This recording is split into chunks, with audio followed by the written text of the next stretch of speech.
Pero de ballet clásico yo empecé a los 9 años. Y a los 14 años ya hice la primera danza en silencio o sin música. Pero era una investigación que yo me daba cuenta que necesitaba profundizarla, porque con un compañero que actualmente vive en París decíamos que estábamos muy solos acá, no teníamos ninguna información. Entonces lo único que teníamos era ir a los libros que estaban en Artigas Washington o en la Biblioteca Nacional. Era lo único que teníamos, pero lo claro que tenía yo era sobre la investigación de la danza, que a los 14 años no dormía, no comía por la danza. Y ahí tuve buenos maestros, ¿no? Yo qué sé, Maxim Koch, puedo nombrar, Robert de Warren, que fue director de la Scala en Milán. En mi caso yo escuchaba la radio y había una señora que se llamó Violeta López Lomba, que nos hablaba una vez por semana de danza contemporánea, viajaba mucho a Estados Unidos y hablaba de Martha Graham, de Russell Dennis, y yo tenía la idea de que yo quería hacer danza contemporánea, pero no sabía cómo, porque acá no me interesaba ni la línea de esa bailarina ni la línea de Berrosa, entonces cuando nos encontramos con Julia, que fue que de casualidad en el Sodre, haciendo cola en el Sodre, fue como un boom y no nos separamos más desde ese momento, desde 1958, quedamos pegados ahí. No, en aquella época nos decían despectivamente los modernos, pero en Estados Unidos no. No, pero yo nunca acepté ese término. Ese término es como peyorativo, ya, ¿viste? Porque moderno viene de moda, es una cosa que pasa, ¿viste? En cambio, Violeta López Lomba siempre hablaba de danza contemporánea. Llegó a presentar un ballet llamado Suite Contemporánea, con música de Tosal, en el Sodre, que duró 2 días, porque la del Sodre se negó a seguir bailando esos horrores, según ella. ¿En qué año? En el año 1957-58. El ballet clásico es estupendo, hay muchísima gente que lo hace, pero acá, en América del Sur, tenemos que hacer algo que sea nuestro, que nos represente en algo. No estoy diciendo que quiero una identidad muy propia, pero sí buscamos nuestra identidad. Y yo siempre inspirado por las audiciones de Violeta López Lomba, que falleció muy joven, en 1968, la tratamos muy poco, pero realmente al que quería le abría la cabeza. ¿Qué radio era? Ay, que me voy a acordar que no sé si la 30 o la Carmen o la 36, una de esas radios conocidas que todavía existen. ¿Y cómo se conoce? Ahí está, con él lo conocimos en la redacción del diario El País. Eso fue lo primero. Ellos estaban haciendo una nota con María Luisa Torrens y yo estaba esperando con una carpeta con mis dibujos porque estaba por inaugurar mi primera exposición. Era flaquito.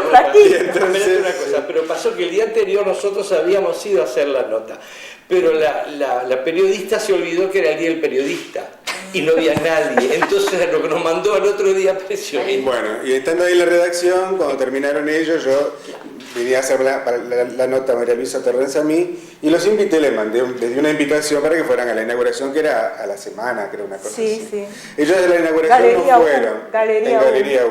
Ellos no fueron a la inauguración, fueron el día después. Y bueno, ahí vieron mis dibujos, me invitaron a ver un ensayo de un trabajo que estaban haciendo con un bandoneonista, Walter Windle, que era alumno de Rivero.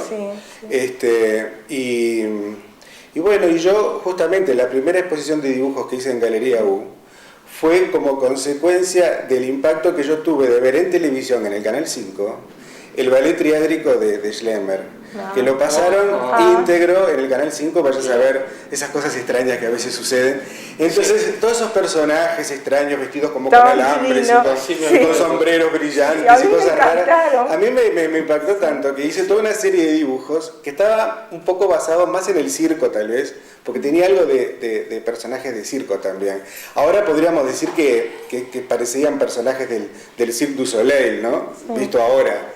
Lo de Schlemmer, en aquella época era mucho más raro cuando lo hizo Schlemmer. Yo de danza moderna, la verdad, no había visto absolutamente nada. Y a partir de lo que vi de ellos, me interesó la propuesta y empecé después a ver los demás grupos de danza que en los primeros encuentros primeros no, los encuentros que se hacían en aquella sí, época de danza, sí. en los años 70, que durante toda la dictadura, eso es una cosa que habría que decir, porque a veces da la sensación que en los años de dictadura no pasaba nada, sí.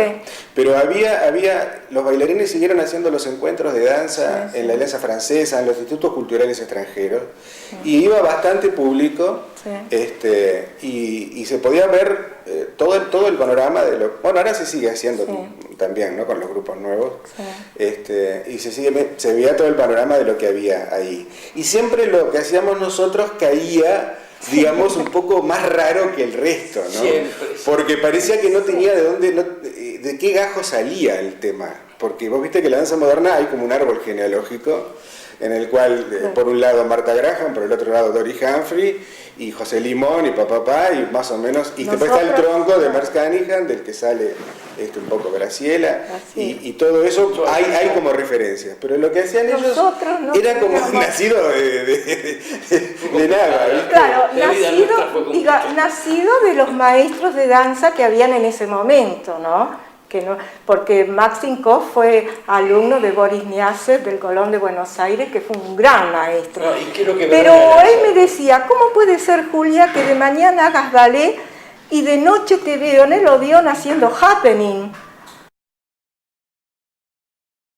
La coreografía de ellos era cómo filmar con una cámara sola, porque había que desarmar la coreografía mientras la filmábamos y después editar el material. Claro. Y sucedía que había momentos en que ellos hacen todo un círculo y como no tiene música, yo la cámara la cambiaba y repetíamos de 90 grados, digamos, y ellos estaban bailando de frente a la cámara, después la toma de costado.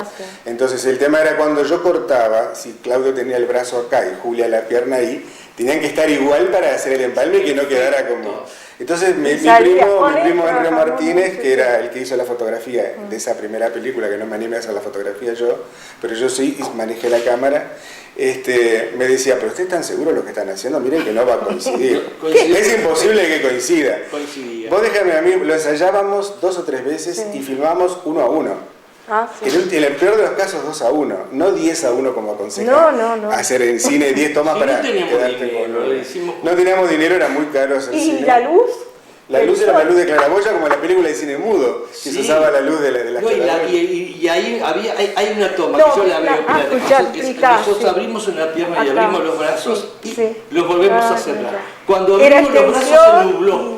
Tuvimos que volver al otro día que hubiera sol y para cerrar los brazos. Hicimos exacto con Claudio. Le dije a Claudio, ¿te acordás? Sí. Y la hicimos exacto. Por eso yo defiendo el patio a muerte, porque es lo más artesanal que se puede hacer.